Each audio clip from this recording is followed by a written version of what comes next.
प्रिय दर्शक बंधु टेक ऑन ओडिशा को आपको समस्त को स्वागत। आपण मानक पाई बहुत ही बड़ खुशी खबर जे सुभद्रा योजना पाई राज्य सरकार एसओपी बा गाइडलाइन आनी। तो आसतु आज जानिबा से सुभद्रा योजनार गाइडलाइन कौन अच्छी केउ मानकु मिलिबो पैसा एवं केउ मानकु मिलिबो नाही से विषय आसतु चर्चा करिबा। दर्शक बंधु गतकाली मुख्यमंत्री मोहन चरण माझी एथिपाई गाइडलाइन घोषणा करिसंती। गाइडलाइन हिसाब से 21 वर्ष रु 60 वर्ष पर्यंत महिला मानकु ए योजना रे सुविधा मिली पारिबो, अर्थात सुभद्रा योजना रे टंका मिली पारिबो।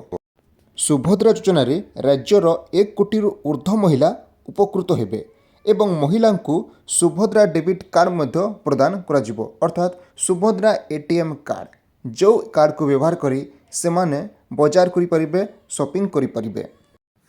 दर्शक बंधु गाइडलाइन हिसाब से प्रति वर्ष महिला को दिज्व टंका, अर्थात प्रति वर्ष महिला को 10,000 टंका लेखाए दिज्व, ताहा पुणी 2टी किस्ती रे।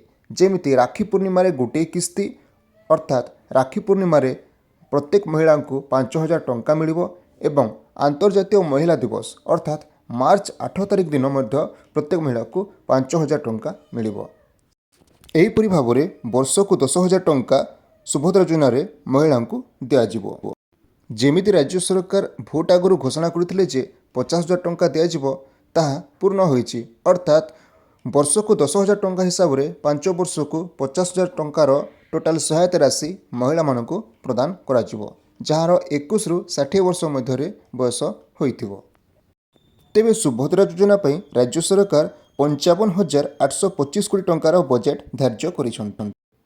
डिजिटल कारबार को प्रोत्साहित करने राज्यर प्रत्येक ग्राम पंचायत एवं अर्बान लोकाल बॉडी रे सर्वाधिक परिमाण डिजिटल कारबार करुवा 100 जन हिताधिकारी को चिन्हट कर अतिरिक्त 500 टंका प्रोत्साहन राशि रूपे प्रदान करा जिवो। अर्थात आपण जेतिकी मात्रा रे डिजिटल कारबार करेंगे, अर्थात फोन पे, गूगल पे आदि यूपीआई माध्यम रे आपण जदि कारबार करेंगे बेसी से बेसी तो से आपण को अतिरिक्त बा एक्स्ट्रा 500 टंका दिज्व बोली सरकार कहिसंती।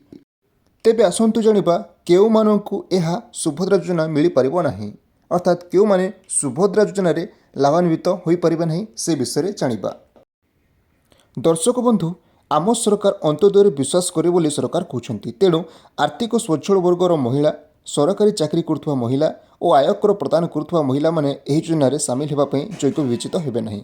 एतद् व्यतीत कौनसी सरकारी योजना रे मासिक 1,500 टंका किंबा तदूर्ध अथवा वार्षिक 18,000 टंका किंबा तदूर्ध सहायता राशि पाउथुवा महिला माने सुभद्रा योजना रे शामिल होई परिबे नाही।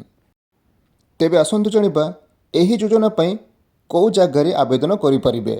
एही योजना पई एही योजना रे अंतर्भुक्त हेबा पई महिला माने अंगनवाड़ी केन्द्र, ब्लॉक कार्यालय एवं जनसेवा केन्द्र माध्यम रे मागणारे उपलब्ध होतुवा फॉर्म पूरण करी आवेदन करि परिबे। सुभद्रा पई एक कॉल सेंटर मध्य कार्यक्षम हेबो। सुभद्रा योजना पर एक कस्टमर केयर नंबर मध्य दिज्व, जो महिला माने निजर सुविधा असुविधा फॉर्म केमिति पूरण करा जिवो एवं आउ डॉक्यूमेंट कौन कौन लगे से विषय सीधा सलख कस्टमर केयर माध्यम कथा आपण मैंने पचारि पारिबे। तापरे एहार कार्यकारिता एवं तदारक करने को महिला एवं शिशु विकास विभाग एक सुभद्रा समिति सोसाइटी गठन करेंगे। एक कमिटी गठन कर तदारक करेंगे जे सुभद्रा योजना ठीक से कार्यकारी होउछि कि नहीं।